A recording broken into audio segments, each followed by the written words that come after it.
Today on the Huddle, we are talking MLB regular season win totals, and we've got 4 picks that we've locked in and absolutely love. Plus, Tony continues to be the internet's best Premier League bettor as he brings his unbeaten record into the weekend ahead. All that and more coming up. Let's huddle. What is up, everybody? That's right, a little bit of an MLB 2024 betting preview. We're going to talk some win totals here on today's episode. I was out deathly sick last week. Tony, you manned the ship solo. How did it go? Well, I'm glad you're feeling better, Andrew. It went pretty well. The show's not the same without you. It's kind of an abridged version of the show, but I am excited. And I know that you'll be excited to hear that we did sneak in that soccer handicap, my first soccer bet of my handicapping career. We're 1-0. And, I'm thinking maybe I retire at this point and just stay undefeated with soccer handicapping. 1-0, you were on, I believe you had Everton plus the half goal there. They tied it up. I can't remember who they were playing as I was in a medically induced haze over the weekend. But a great job by you. I want to talk a little bit about that as like almost a purely football guy. What was your process like when I sort of asked you to, half jokingly, half serious, take a look at a Premier League game, bet on it, cap it, everything? What was your process like? How did you start? So, first of all, it was a little bit outside of my comfort zone. And as I think I said on last week's show, I think that growth comes from discomfort. And I also knew that I could have watched some YouTube videos from some other handicappers out there. I could have reached out to people and gotten advice, but I think it would have been much more entertaining if I just bird boxed my way through this with a blindfold on so people can kind of watch me struggle a little bit. So that's kind of what I did. And I just went off of instincts and intuition and really started looking at the things that I consider when handicapping other sports, things like momentum, rest advantage, betting splits, motivation, prior performances, things like that. And so with this particular game, these two teams played earlier in the season. And so I looked at that game and, the shots and time of possession and things like that in that game, considered the momentum. But I'm left with a couple thoughts here. One, I got lucky. My handicap was not spot on. Like, I liked Everton because they had more shots the last time they played and they got outshot big time in this game. And that's an important part of handicapping. Like, just because you win doesn't mean you handicapped the game correctly. And just because you lose doesn't mean that you had a bad handicap. And so that's sort of an important lesson here to keep in mind, I think. But it was a fun experience. I didn't watch the game. You may be disappointed to hear that, but I was kind of watching it on like Gamecast, because I did have a little wager on it. So, it was a fun process for me, man. I enjoyed it for sure. I am disappointed you didn't sit down and watch 2 hours of Everton football, but that's good stuff, man. Like, I love the way you approached it. I love the fact that you were into it and you won the bet, of course. That's all great stuff. Couple things, though. Everton, under their current manager, Sean Dyche, likes to play sort of a low block. So they want to play without the ball. They want to invite the team to dominate possession, to, potentially fire more shots on goal. And that's probably a result of what you saw on the weekend. Sean Dyche's specialty is to absorb the pressure, force the other team to make a turnover, and capitalize on the counterattack and sneak in a late goal, as they did over the weekend. Please tell me, though, do you have another soccer pick for today's show? I've got one for you at the end of the show. I don't want to give any spoilers, so I'm not gonna to talk more about it now. I am left with a couple questions though, and these are serious questions. So as I'm like doing my research, and again, I could have Googled these myself, but I think this is a good exercise for me to ask you these questions on air because other people who are interested in soccer might have these questions. So as I'm looking at prior performances and I'm looking at old box scores, sometimes I see a final score and there's like a little red tag next to it. You know what I'm talking about? Like in the box score, what is that? That's probably what you're referring to, is that team had a red card in that game. And what that means is if the referee gives a player a red card, they're kicked out of the game. So that means that team with that red card next to their, wherever it is in the box score, they played shorthanded for a period of that game. All right, that's helpful. And then the other thing that I came across that was kind of surprising. So as I'm looking at these teams' past performances, it almost looked like they've played in different leagues. Like, what's that all about? So In soccer, in European, so in MLS as well, but in soccer, you have different sort of competitions throughout the season. So the main one, of course, with Everton would be the Premier League. It's 38 games. It's 2 games against each team in the league, home and away. So it's by the end of the season, it's a fair representation of where everyone stands in the table. But within the season, are these little tournaments that go on, not just among the Premier League. There's 4 professional leagues in England. So there's 4 groups of 20 plus teams that compete within their league. Tier 1 is the Premier League, and then you get down into the other 3. They don't play regular season games against each other, but what they play in are called cups. There's the FA Cup, and then there's the Carabao Cup. The FA Cup being the more prestigious one. But throughout the season, every few weeks, they get matched up against a different team. So a Premier League team like a Manchester City could play a 4th tier team like some small rural club in the middle of England or whatever. And in that regard, for a club like that, a small club like that, it's a huge deal. But for the Premier League, it's not much of a big deal anymore. I think once you filter out the smaller clubs and you get to the final, it's a bigger deal. But yeah, you'll see FA Cup, League Cup games sort of peppered in when you go back and look at head-to-head games or what have you. So as I'm looking at these other games, fair to say, because it sounds like they're weaker opponents, I should probably take a little less stock in them. If they're coming off of a 5-0 win off of this 4th tier, it's kind of like, yeah, but it's a weak team. They were supposed to win. Okay, that's great information for me to know. Awesome. All right. Yeah. Good stuff. Good stuff. You ever I got watch... a question for you. Oh, no, Sorry, go ahead. I was just going to say, did you ever watch Ted Lasso? No, but I've had like 5 people, including my mother, tell me I need to watch that show because I'll love it, but I've just been stubborn and I haven't got on it. It's a good show, but it also sheds a little light on these questions that you're asking here. So I would recommend it if you have some free time when you're not capping Premier League games. You should give it a watch. When I'm not capping Premier League games, because it takes up such a huge part of my schedule now. I love it. No, my question for you was slightly off topic. I want to ask you, as a sports fan, if a behavior that I've been exhibiting is normal or not, because I think I have some friends who are concerned about me. So I'm going to set the stage for you. I got a question. If you're driving down the road, nice weather outside, and you're driving through your neighborhood, and you see a television, a flat screen TV, let's say nothing too special, 36 inches. It's on the side of the road, on like the sidewalk. Someone's throwing it away, waiting for the garbage man to pick up.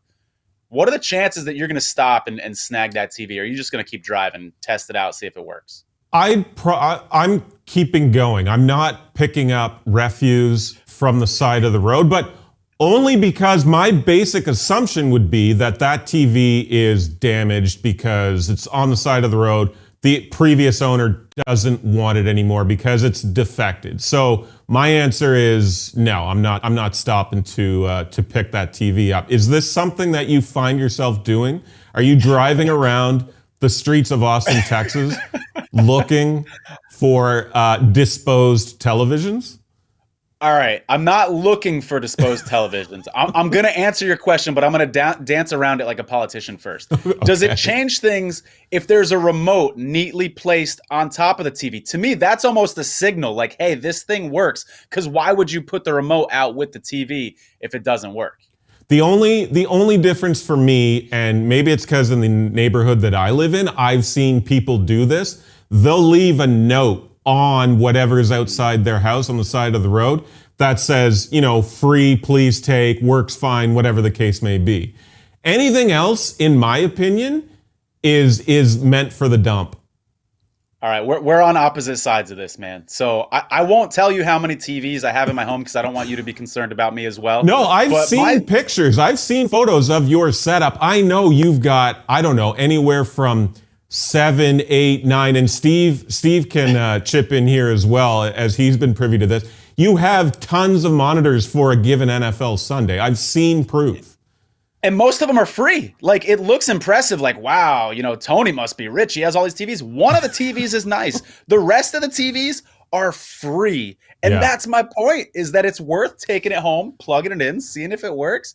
But I understand people think I'm a little crazy for it. Hey, But, man, another man's trash is another man, or one man's trash is another man's treasure, whatever that old saying is.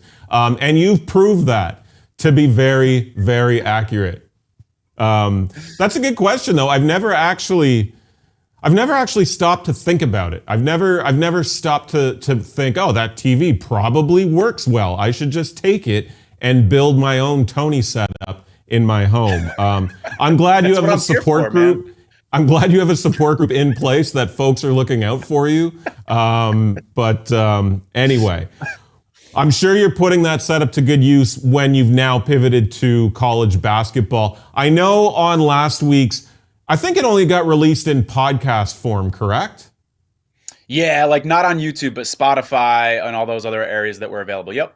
So just real brief, give me the thumbnail of the sort of teams that you broke down on last week's show for those that that missed out and only watch us on YouTube.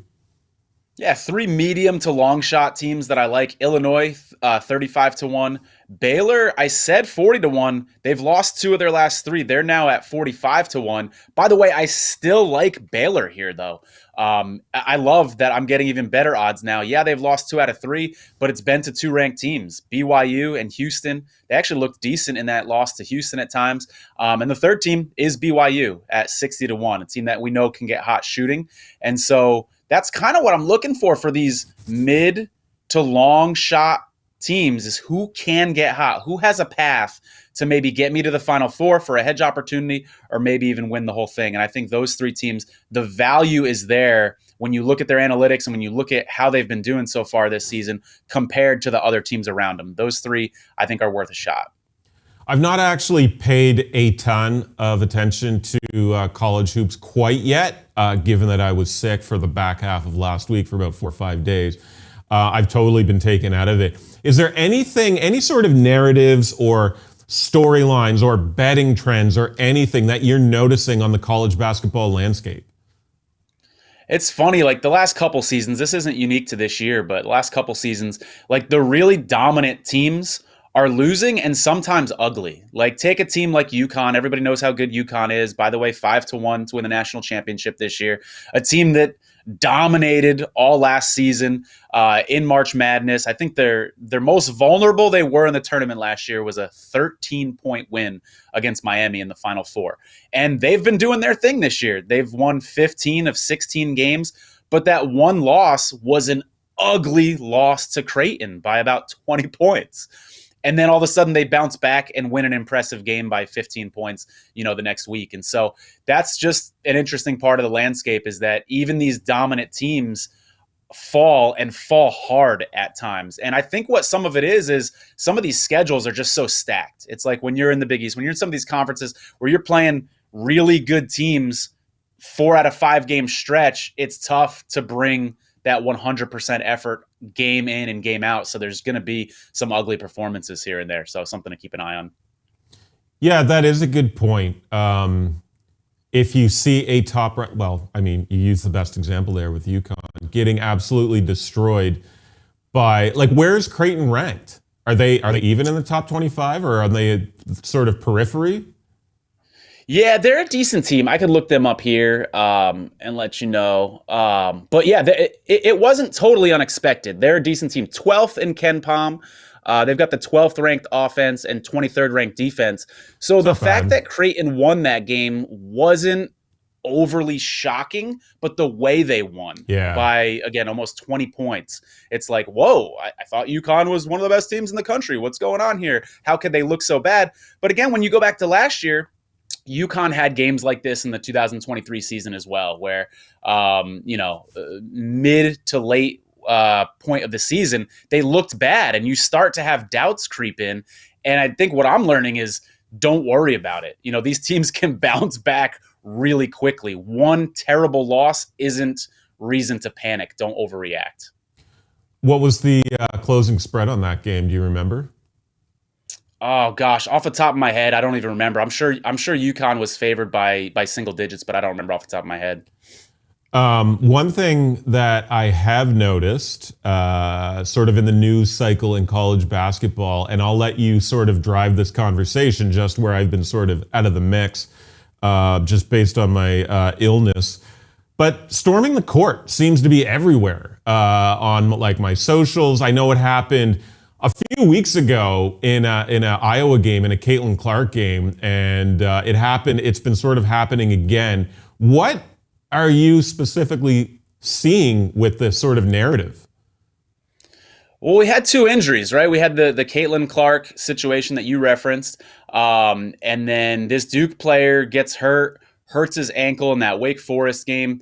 And so now all the talk on sports media, as you alluded to, is like, should we ban storming the court? And one, like, it's fun. Like, if you're a college student in those stands, it's fun to be a part of it. It's going to be something that you remember your whole life, right? So that's the student fan perspective. The coach player perspective is that stinks if you got a guy who gets injured, right? I want to throw sort of a conspiratorial angle out there for you.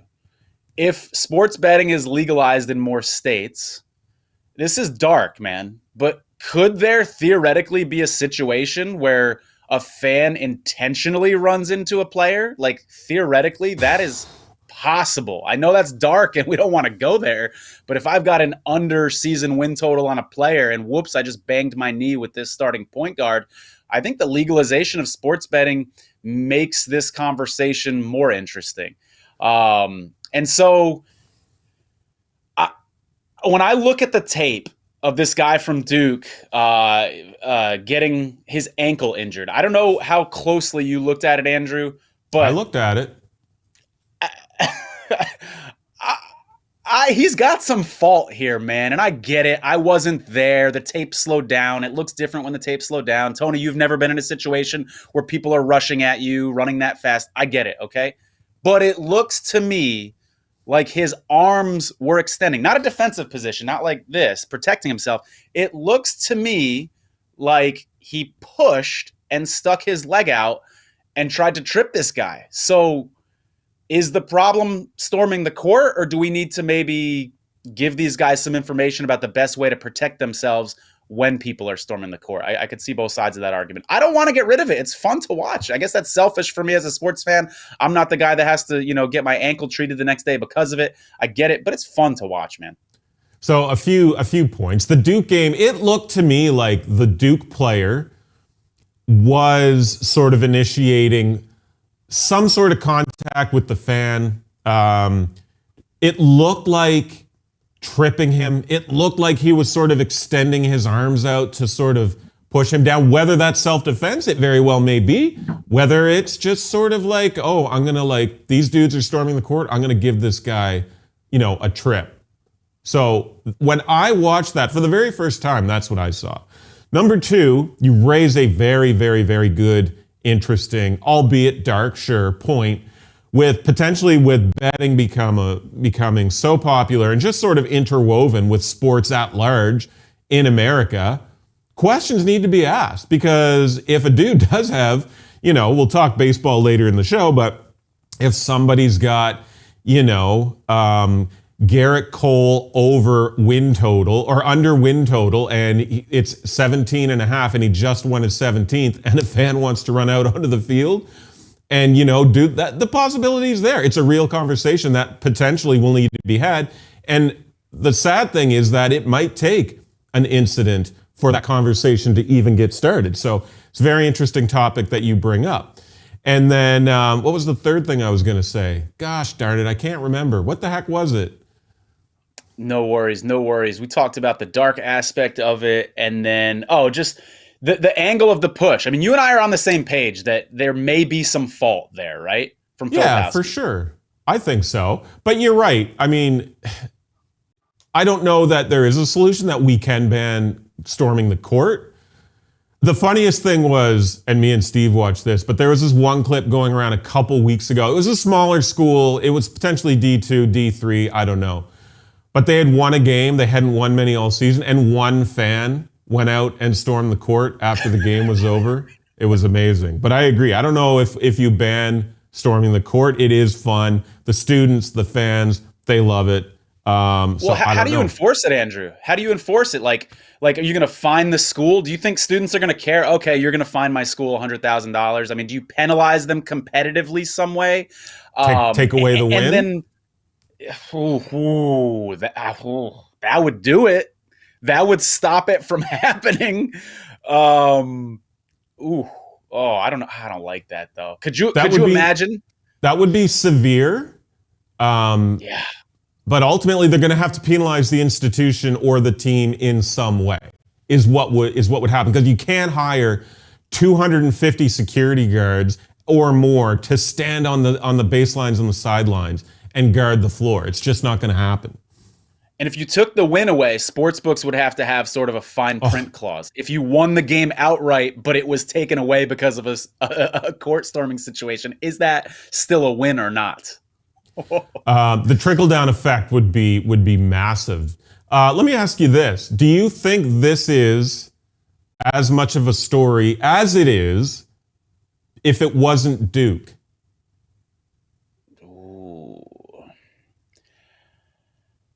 I think there's a little bit to do with it there, with it being a big school, with it being Duke in particular. But I also think, like, on a pie chart of why this is such a big story, the fact that it is now the second injury that's occurred in such a short period of time. I mean, how long has storming the court been a thing? We've seen this in other sports as well. And I've not heard these loud lobbying to get it banned. So I think the fact that it's now the second in a short period of time, people are concerned. But on a pie chart, I'll give the fact that it's Duke like 15% of that pie for why this story is being so overblown. Yeah. That's a good chunk. I want to get into just a few NFL topics here before we discuss a little bit of MLB. Not a full-blown MLB 2024 preview, but we do talk about a couple teams, and we got some win totals picks here at the bottom of the show. One of the talking points we had scheduled for last week's show before I got sick was just sort of talking about the Chicago Bears. We know how significant they are to the 2024 NFL draft. We know that there's conversations around the quarterback position, what they do with that pick, what they do with Justin Fields.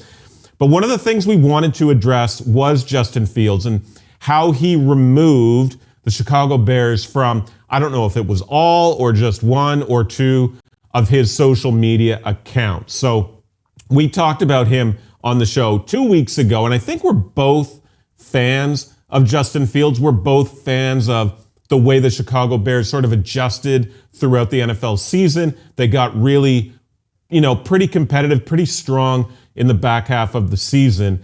But to me, this does not bode well. I am of the mind that they should hold on to Fields. I think he deserves another shot, and that they trade down and use those 2 first-round picks that they have for wide receiver and potentially maybe O-line, or maybe add another strong piece to the defense. But what is your take on this, and what is your outlook on what this means for the Bears this offseason? Well, first of all, before we get into that, it's an interesting time we're living in, right? We're like, that's a move that you make, is removing your employer from your Twitter is like the signal of like, I'm unhappy now. Yeah. Right. Or you have a family member leak something out. We see a little bit of that too. So that's just an interesting phenomenon that's happening in sports that didn't exist a few years ago. And so we could probably talk about that for an hour. But in terms of this situation, I think when Eberflus was retained, that was our first signal that the Bears may want to keep Justin Fields. It seems like if you're going to draft a rookie quarterback, maybe you go with a new head coach, and Eberflus was certainly on the bubble there. You could have definitely made an argument for him to be canned as well. But when you look at Justin Fields, he's a guy who early in the season, I wasn't a Fields believer, and he did kind of change my mind later on in the season. He improved. The problem, as I see it, is he's in this situation where it's like, I want to give Justin Fields one more year with some weapons around him. I want to give him one more shot. But you can't sign him to a one-year contract. I mean, I suppose you could franchise tag him, but that doesn't make a lot of sense either to give him that much money. And so it's like, do you want to sign a guy like this to a 5 or 6 year contract when it could look really bad if things go south? Because while you and I are believers in him right now, let's say they take that route. Maybe they get a Marvin Harrison in the draft, something like that. They put all sorts of weapons around him. And then what if he flops at that point and now you're in a contract with this guy for 5 years? Again, I don't think that's going to happen. But if you're writing those checks, you need to consider that as a possibility. So it's going to be one of the storylines this offseason to follow, what the Bears do with that draft pick, what Justin Fields does. But I just wonder if he's just trying to get a little leverage. When we see these players remove teams from their Twitter, how often is it the agent saying, hey, I've got an idea. This is what you need to do. Take that team off your Twitter. Okay, sure. It might be a situation like that, but who knows? Did Debo do that during his whole thing in the offseason a couple years ago? Oh, that's a good question. I know he demanded a trade for sure. Yeah. I want to say I remember him removing the 49ers from his social media, but I could be mistaken on that. Yeah. It seems to be an effective move. It gets fans talking. It puts a little pressure on the front office, and it seems to be effective. So I don't think that's going away anytime soon. Russell Wilson has been sort of in the news-ish recently. Some interesting conspiracy theories out of that podcast appearance that he was on. What was your take on that? And was that with Brandon Marshall? Is that who that podcast was with?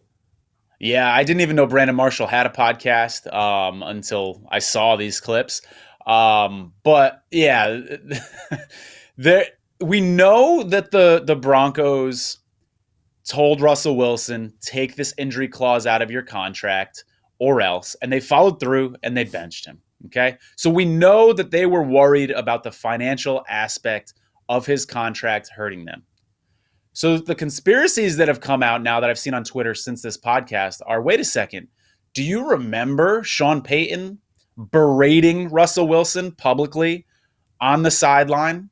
Maybe he was goading him into yelling back. Because if you yell back at your head coach, unless your name's Travis Kelce, if you yell back at your head coach on the sideline, that could be considered conduct detrimental to the team.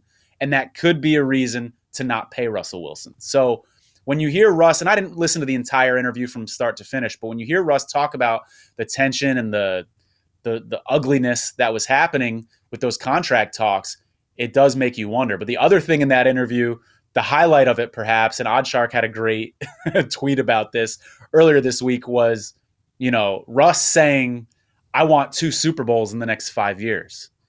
Well, Russ, I want to be 6'5". I want to be a multimillionaire. Just because you want it doesn't mean it's going to happen. I don't see Russell Wilson's path to even making a championship game in the next couple of years. So for him to say he wants 2 seemed a little disingenuous. I wonder if he really believes that in his heart. I mean, look, athletes, no matter the sport, no matter the position, you're going to be competitive, right? And I respect the fire. Like, Russell Wilson was still a decent quarterback last year. Like, all the analytics sort of like favored him, looked like he was sort of outperforming, what looked like on the field or the win-loss column, whatever the case may be. So I respect it. Still, though, hilarious that, 2 Super Bowls. Like, I think somebody replied to the Oddshark tweet saying, like, the only way you can do, or alluding to the only way that can happen is if you get traded to the Kansas City Chiefs and just, back up Patrick Mahomes, which is probably true. Right? Seriously. I mean, how many teams do you think he could start on? And I understand that the draft is coming up and it's a quarterback heavy draft, so we don't know how many of these teams are going to draft quarterbacks. But I feel like, would you be stunned if he was a backup quarterback going into this season? I don't think so. Like, I still think there are a handful of teams that he starts for. But, situations, as needs must, those are going to change from team to team. And, he's a better quarterback than like Bryce Young, but he's not going to start in Carolina because that's Carolina's guy. But on paper, he gets that job. There's not many openings or available spots for him left. Clock's ticking. No, I wouldn't be surprised that he's a backup in the 2024 regular season. There are betting markets on this, by the way, where he ends Are up. there? I've seen like 300-1 odds for him to end up in LA. I've heard some folks out there say maybe because it's an interesting argument. Maybe because he is a bit more focused on his brand than Mm. football. He says he's focused on football. Winning's so important to him, but his behavior suggests otherwise. A 300-1 for him to land as a backup for a team like the Rams in LA, a market that would help his brand, and maybe Stafford gets hurt. Something like that could be an interesting look. One thing, we can just touch on this real quick, but sort of the Houston Texans were the official team of the Huddle in 2023. Like, we sort of hitched ourselves to their wagon early on in the season. Like, there were some positive signs, and then they just started to win football games, and then more, and then they made the playoffs, and then they won a playoff game, and this, that, and the other. Any candidates, when you sort of picture the NFL landscape over the next few months and into the regular season, any candidates for next season's official team of the Huddle? I'll give you two. I think it's got to be a team that's kind of under the radar. Not a lot of people are talking about. Team that has potential. And it doesn't hurt if they've got a 49er connection. Let's be real here, Andrew. And that helps. It's true. The Texans with Nico Ryan, right? Yeah. So in that vein, how about the Jets? We got the Robert Salah connection. I was on the Jets last year. I liked the Jets' odds to win the AFC East last year. And it didn't happen. And we all know why it didn't happen with the Rodgers injury. But their main weakness is offensive line. There are some really good offensive line free agents out there. They've got the number 10 pick in the draft. If they solidify that offensive line, I think the Jets can be competitive in the AFC East. I really do. I think they could even make a deep run into the playoffs. This is premature of me saying this because I don't know what they're going to do in free agency or in the draft, but there is a path for the Jets to have a really, really good season. Can I get you on board with that one? Or do you prefer maybe the Bears, a team we started to cozy up to as they got hot down the stretch last season? Which you like of those two, or is there someone I'm not thinking of? So I like the Bears out of those two, given the choice between the Bears and Jets. I feel like the Jets are basically there already. Like, I think if Rodgers plays throughout the season, I think that team is probably knocking on the door of a playoff spot already. The Bears, like, while I'm aligned with you, I feel like they're just above the criteria that we're looking for. Like, I feel like people are already on them. I feel like they overperformed already last year. So maybe they're just a bit, I'm air quoting here, but maybe they're just a bit too good at this point to fit that criteria. I mean, the things for me, like, when we think about those bottom feeding teams, like, that's going to be your Carolinas. That's going to be your Arizonas. That's going to be your, maybe the Tennessee Titans. I don't know. But Sure. There's definitely some other teams on there. I don't know who it is. This is going to be a conversation we have repeatedly throughout the offseason. So we'll just have to see. We promised the folks some baseball today, didn't we? We did, and let's get into that. So sort of a mini MLB preview. We'll just touch on a handful of teams here, what their sort of over-under win total markets look like this year, and then we'll get into some picks. But just want to talk to you about, you were recently in Las Vegas, of course, for the Super Bowl. And it's been a weird situation with the Oakland A's for a while now, but a particularly weird situation with them currently, given that they were supposed to move to Vegas and be the new franchise in that city, in that market. But there's like, things seem to have paused on that for the time being. When you were in Vegas, what was the vibe like there? Like, if you did overhear any conversations or have any conversations about baseball and the potential move of that franchise to Vegas?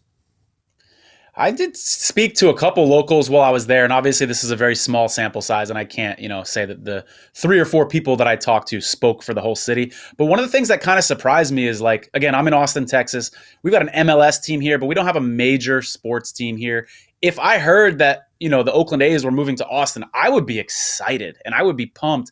And I didn't get a lot of that. And maybe it's because the A's are really struggling bad. One of the worst teams in baseball right now.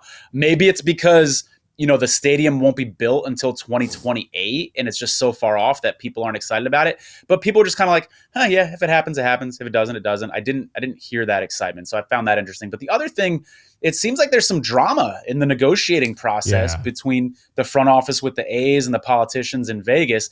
And the rub is the A's have 1 year left on their contract at the Coliseum, which, by the way, is one of the worst stadiums in baseball, maybe of all time. I mean, it's on that list. Yes. It's bad.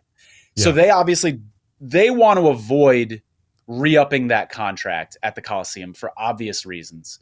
And the stadium in Vegas wouldn't be ready, they say, until 2028, supposedly. So there's 3 seasons in between. What are the A's going to do in those 3 seasons? I've heard it floated about that they could share home games with the Giants, which is one of the best ballparks in baseball, in my opinion. Or they could go to Vegas and play in Vegas's AAA stadium for 3 years. Obviously, the A's are not excited about that. What major league team wants to play in a AAA ballpark for 3 years? I don't know that Major League Baseball wants that in terms of ticket revenue and all that sort of stuff. And I think that's the rub, where the politicians are like, well, this is how we want it to look. We want you to, and the A's are kind of balking at that. And so at one point, I had heard rumors that the Vegas folks were just kind of throwing their hands up like, fine, like this is a deal breaker for us. And so there were like billboards popping up in Utah that were like, hey, you can come here, A's. We'd love that. And so I think it's started to smooth over a little bit, but it'll be interesting to see where it goes. Again, I go back to, I've never seen fans so unexcited, unenthusiastic for a major league team potentially coming to their city. Well, it's a weird one, man. Like, why would you even be excited about the A's? Like, the team has been sort of, and it's not the fault of the players, of course. It's been terrible ownership, but sort of a stain on, the baseball landscape in California and MLB as a whole. Crowds of a couple of 1,000, like just an ugly overall scene. And I mean, growing up, like late 80s, early 90s, the A's were a staple of the playoffs. Ricky Henderson, Canseco, Mark McGuire, Dave, like all these great players. And now, 2023, 2024, just a joke of a franchise. And it starts and ends, frankly, with the ownership group there. One team that doesn't have that problem, frankly, is, of course, the Los Angeles Dodgers, who won the offseason sweepstakes, bringing in Shohei Ohtani. I believe he homered yesterday in his Cactus League debut. So things off to a great start there. 103.5 win total on this team, Tony.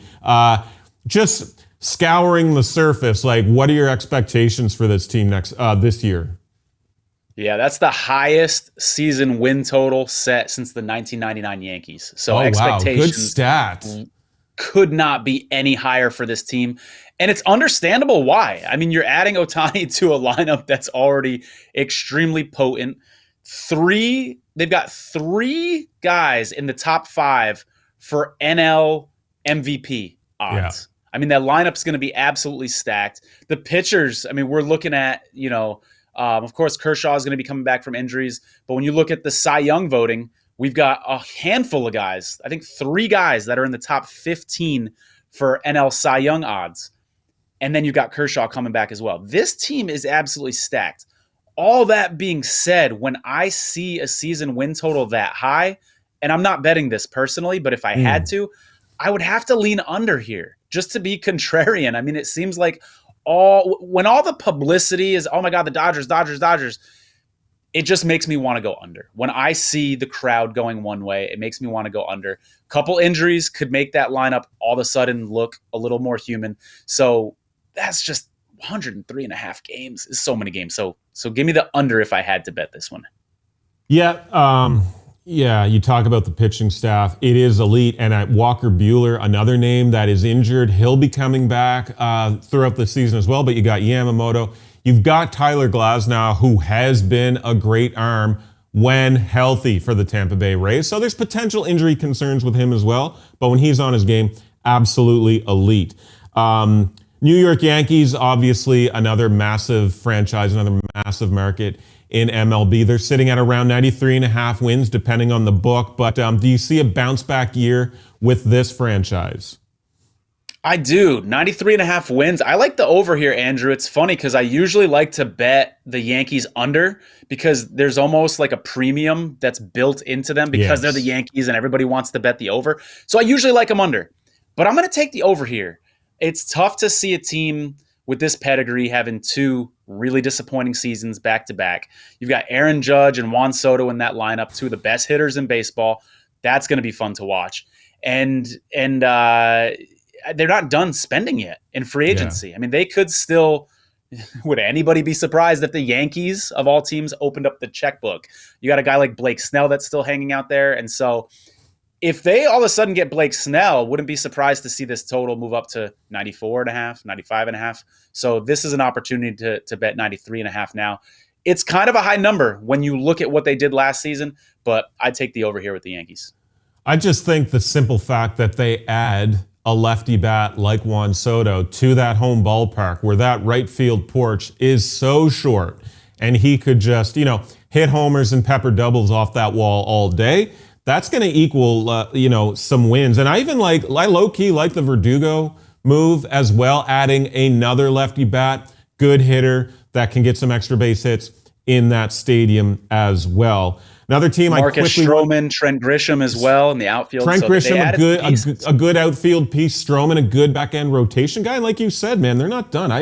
You could fully see Snell joining that group as well. Sticking in that division, I just wanted to touch on the Blue Jays. They're sitting at 87.5, which to me potentially feels a bit high because his team has been so underwhelming in the offseason. The missed Shohei Ohtani free agency signing was the highlight of the offseason. They went and got Kiner Falefa, but a bit underwhelming. What is your forecast for the Blue Jays? Yeah, I saw the under. You can get plus 105 odds on the under. I think that's worth a swing. Again, this is one that I'm not betting personally, but you bring up the Ohtani thing coupled with the really disappointing way they finished last season in the playoffs. Can you argue that those two things combined kind of deflate your team going into the season? It definitely deflates the fan base, I would say. Not a Blue Jays fan personally, but that hurts when you get your hopes up that you might be bringing in not just the best player in baseball, but generationally one of the best players any of us have seen play. And then all of a sudden you don't. So because of that disappointment, and we talk about the Super Bowl hangover for the NFL and things like that, where it just lingers on into the next season. I wouldn't be surprised to see that with the Blue Jays. But again, it's not something I have a whole lot of conviction in. I'd lean under here with them.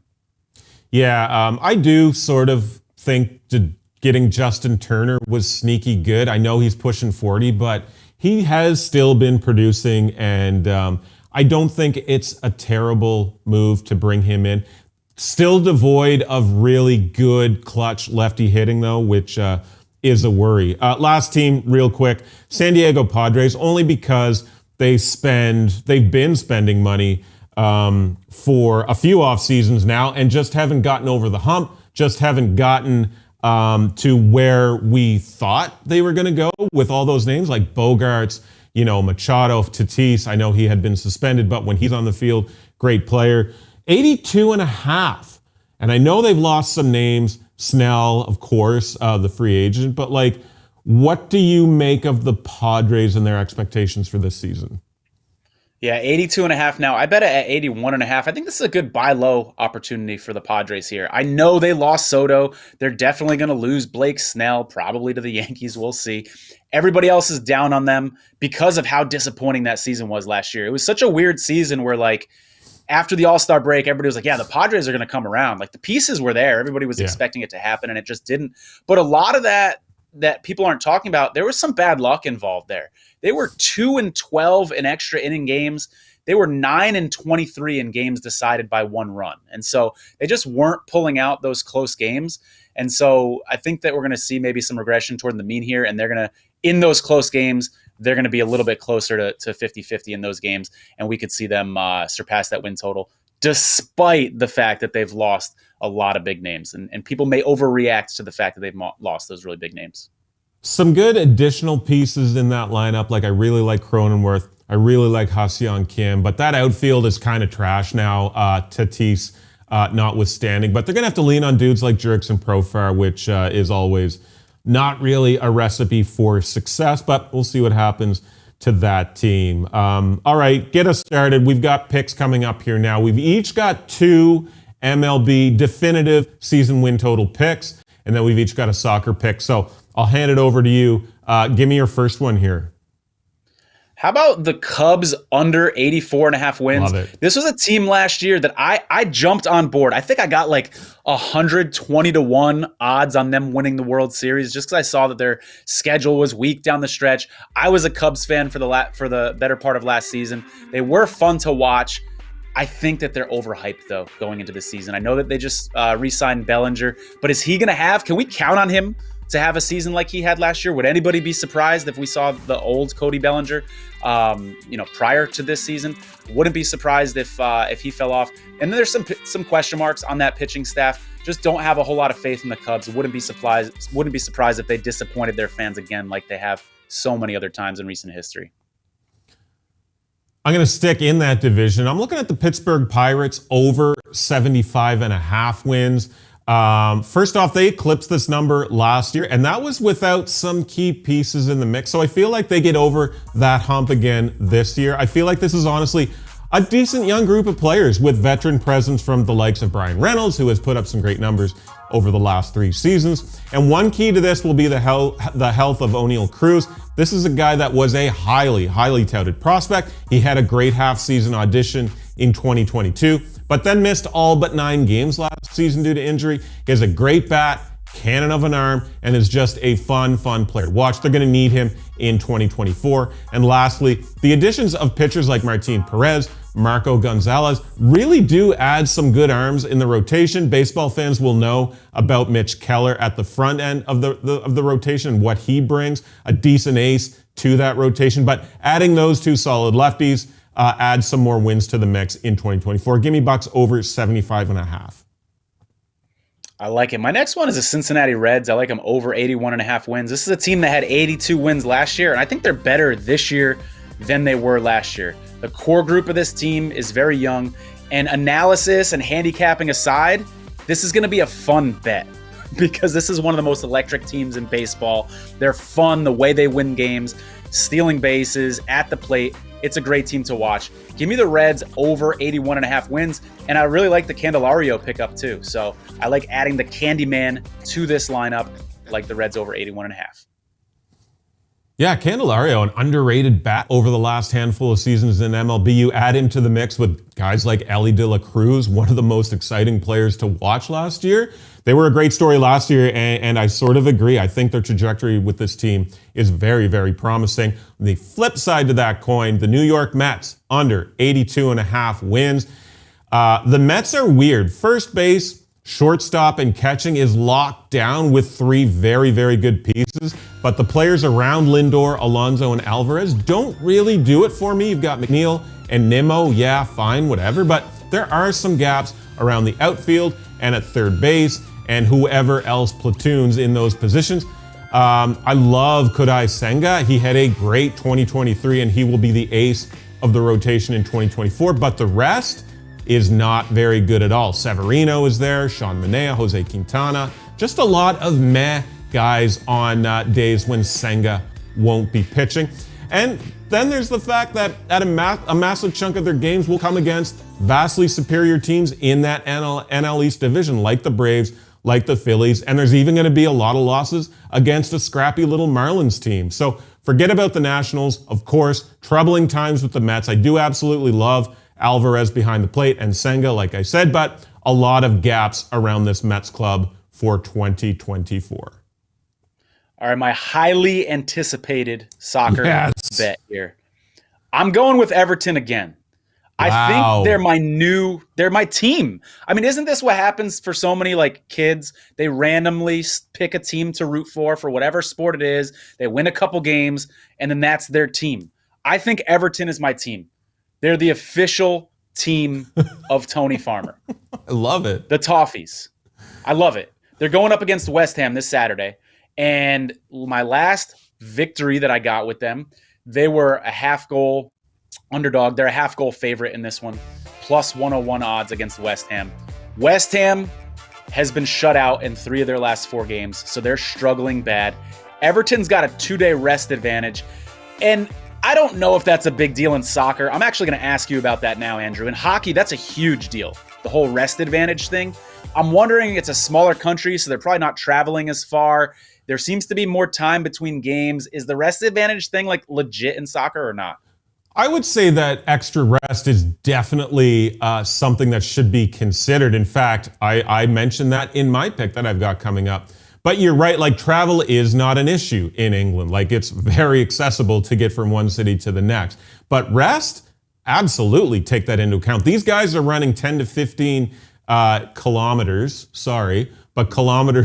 per game. So an extra day, an extra 2 days, an extra 3 days, yeah, that's an advantage. Yeah, give me Everton. And for those of you who are watching this show for the first time, you should not trust me on this, but that's who I'm taking. Hey, he's never gotten a soccer pick wrong. I know a lot of touts online will say shit like that, but Tony is perfect when it comes to soccer betting. Did you know that Everton had a points deduction penalty levied to them this season? I did not. So they had a 10-point deduction, which put them low, like they penalized for like breaching financial, whatever, some financial penalty. But they had a 10-point deduction earlier this week, was it? I think it got reduced to 6. So a slow and steady climb back up the table for your beloved Toffees. I'm looking at my team, Tottenham. They're at home to Crystal Palace. I'm going to go Tottenham -1, -125. And frankly, Tottenham was terrible in their last game against Wolves. And you can make the case that it was their worst game of the season. A 2-1 loss in front of the home fans was a tough look. So now they want to bounce back at home and on extra rest after their game last week was postponed. Pretty dominant run against Crystal Palace over the years. 4 straight wins, 7 wins, 2 draws, and 1 loss in the last 10. And it gets much better when isolating Tottenham at home. 7 straight league wins at home against Palace, and have outscored them 16-1 in those games. And Palace still adjusting to life under their new manager. I mean, they definitely did the right thing by getting rid of Hodgson, but Glasner is a much different manager. It'll be an adjustment for the squad before they fully get on board with what he's trying to do. But at least they made the move. I just feel like this game is ripe for the picking for Tottenham. They could bang a lot of goals in this one. Could be wide open. Give me Tottenham -1 on the spread at home to Crystal Palace. I like it. Let's go to 2-0 for me, and I want you to win your soccer bet too. Let's have a good week here. Let's do it. I am so glad that I've converted you to becoming a Premier League bettor. I actually have respect for the fact that you have chosen Everton. You're not a bandwagon guy. It's not a Manchester City. It's not a Liverpool or what have you. You're going for the real, true club. Great fan base. New stadium supposedly coming as well. So I respect your decision. Good stuff. I was sold on Toffees when I researched the history of how they got their name of Toffees. I was like, all right, this is cool. This is my team. You actually dug into the reason why they have that nickname? Yeah, the coffee shops. Yep, absolutely. Yep. I love it. This is great stuff. So there you have it. 4 MLB win season total picks and a couple of Premier League picks for the weekend ahead. Whatever you find folks do with your bets, best of luck. Follow Tony on X at Tony's Market Tips and me at Chalk_Ninja. Whatever you do with your bets, best of luck this weekend, and we'll see you all next week right here on The Huddle.